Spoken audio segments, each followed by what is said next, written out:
Come back.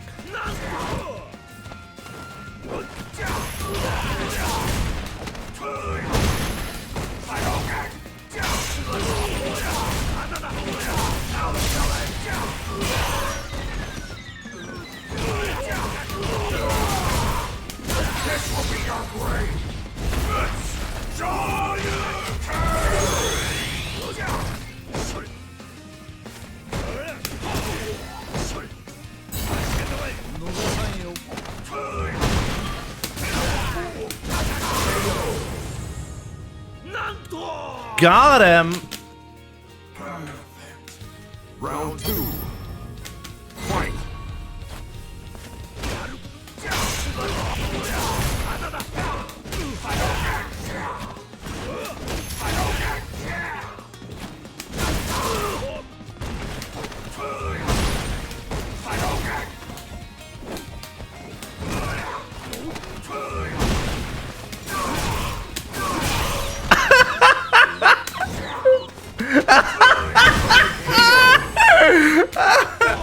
You messed up the triple.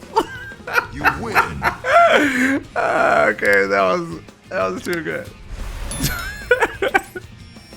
Double EX disrespect. Yeah. Oh man. I went for a triple. I just messed it up because I just couldn't hold it in like that.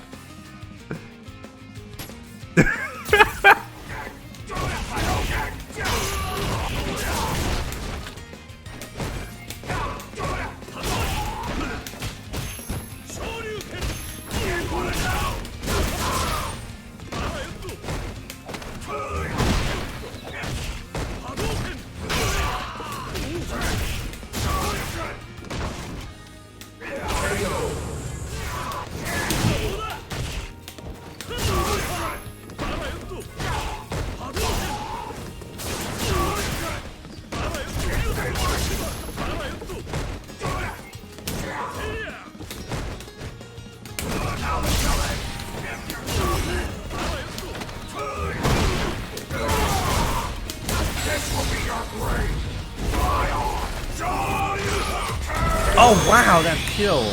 Unbelievable.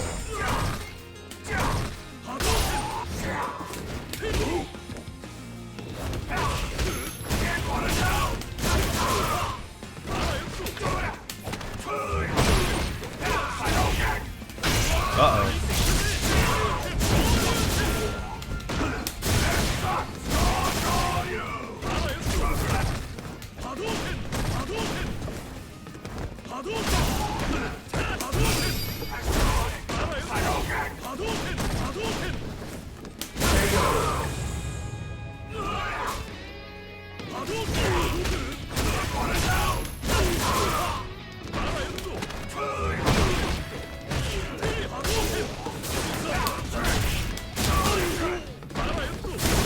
Oh, good EXDP.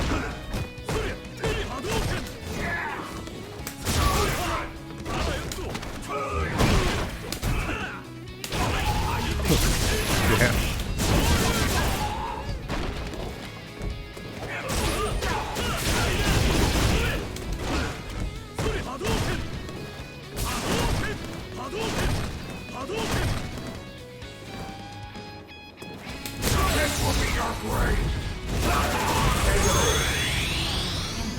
Oh, we got ISTD. Let's go. Fight.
god, this is pure cancer.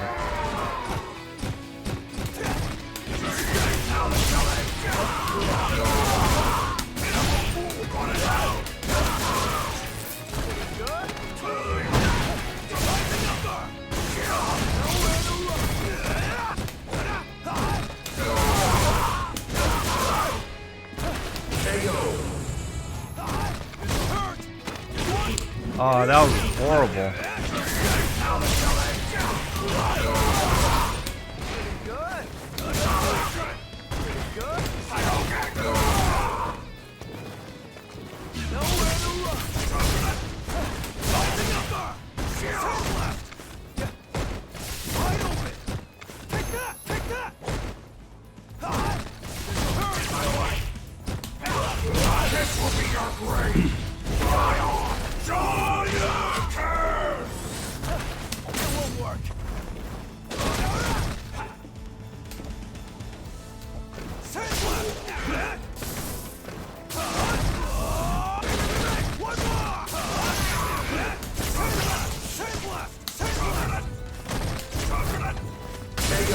Wow, what was that?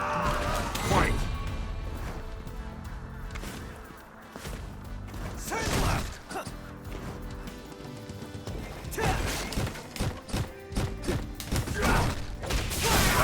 Really, actually crazy the way the fact he blocked it.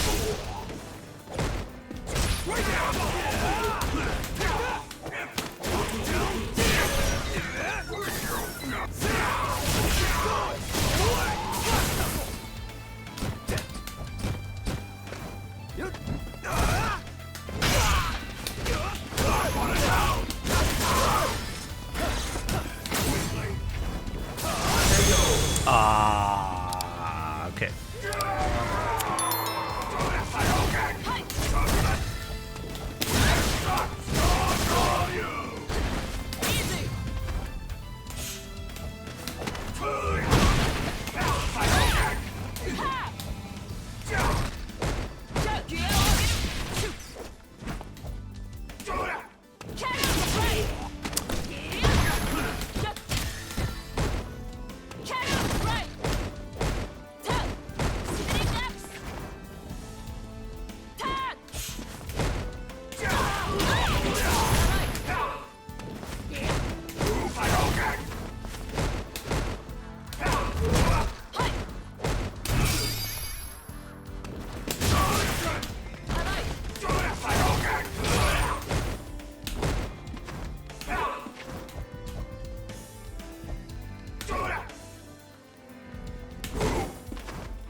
Is it -6 though?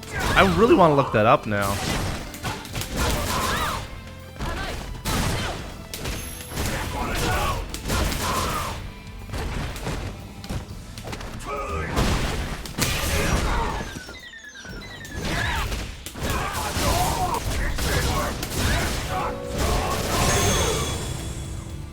If we're talking about like regular fireballs, okay?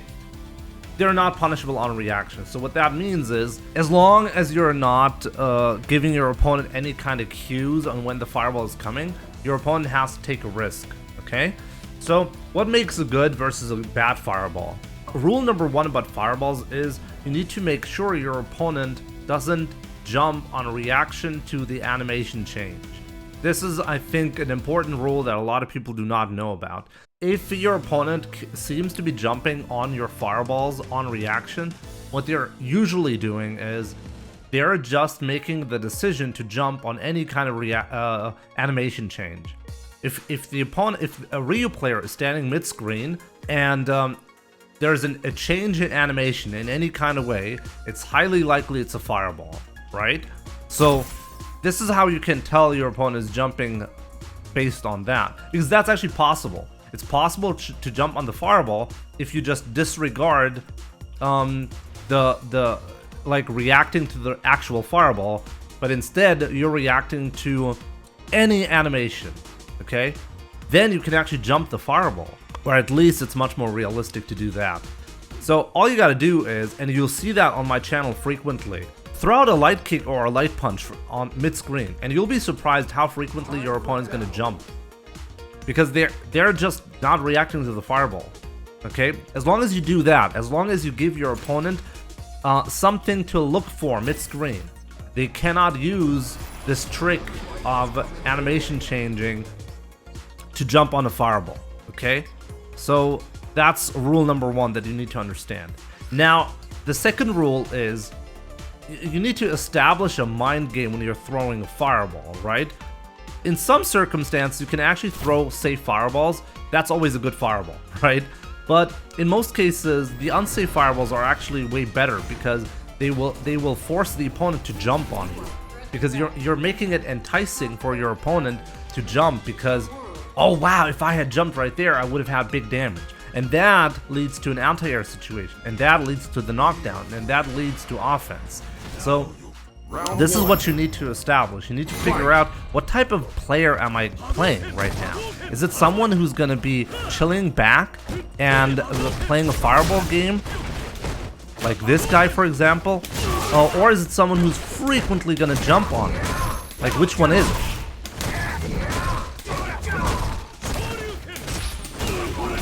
And then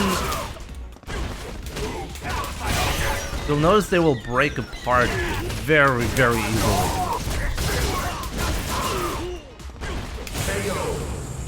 See, even with a shitty fireball of Kage, I managed to actually win through a fireball.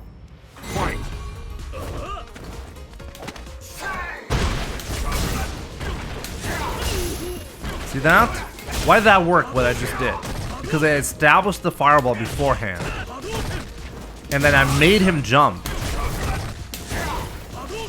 And then I punished this right here because I established the fireball game.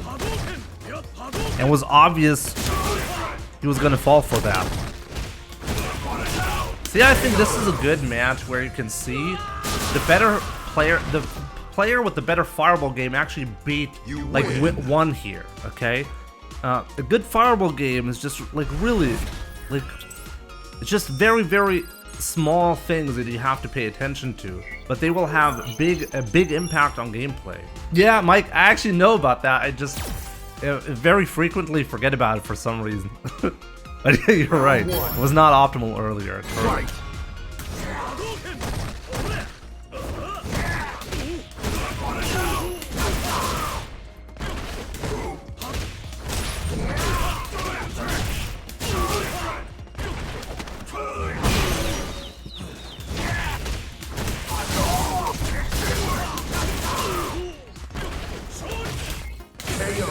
Wow, what was that?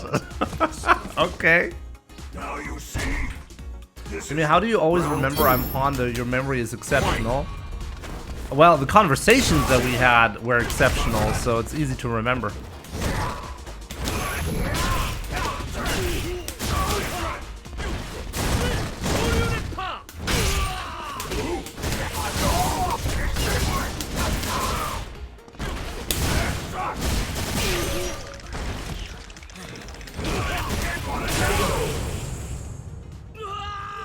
Ouch, yeah. How do you use neutral jump against fireball game? Well, the neutral jump is very nice against fireballs, especially against fast fireballs, because well, actually there's actually a downside for both fast and slow fireballs. If you neutral jump a fireball, then you know the next couple of frames after the neutral jump, your opponent cannot throw another fireball. You know that because there's a fireball on screen, right? So there are two things that can happen there. You can throw a fireball yourself because you know it can't be contested with a fireball by your opponent, or you take that opportunity and just walk forward because there's actually a chance your opponent is aware of that's a good fireball moment, and because of that, it's also a likely jump moment from a good player. So you need to figure out there what type of player are you playing against. Is it someone who's going to take a risk there on the jump, or is it someone who's going to be patient and just like understand that he put himself in a bad spot or he's in a bad spot because of that neutral jump. It's kind of difficult to like. This is something you have to figure out with mind games, right? You got to figure that out and pay attention to the game while you're playing, and then you can. I mean, take a look at the match that I just played right there. I think this is a perfect example of a match that was won by establishing certain things, paying attention to the habits of the opponent, and then I get away with anything because I know it's gonna work. I mean, I just did, on his wake up, I just did EXDP with Kage, and it worked. Why? Was that random? Was that just lucky? No, he showed what he's gonna do beforehand, and that's why it worked. I mean, technically it was a risk, but in that sense, anything is a risk, right? I just showed him, hey, I know exactly what you're gonna do here, and I'm gonna counter it in a really gutsy way.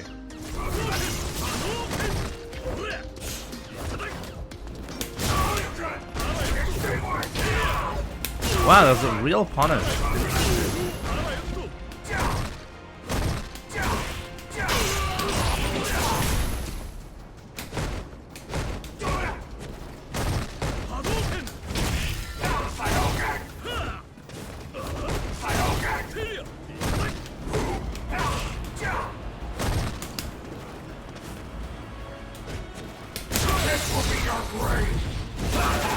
Oh wow, I didn't get the animation.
Can't believe what he's doing.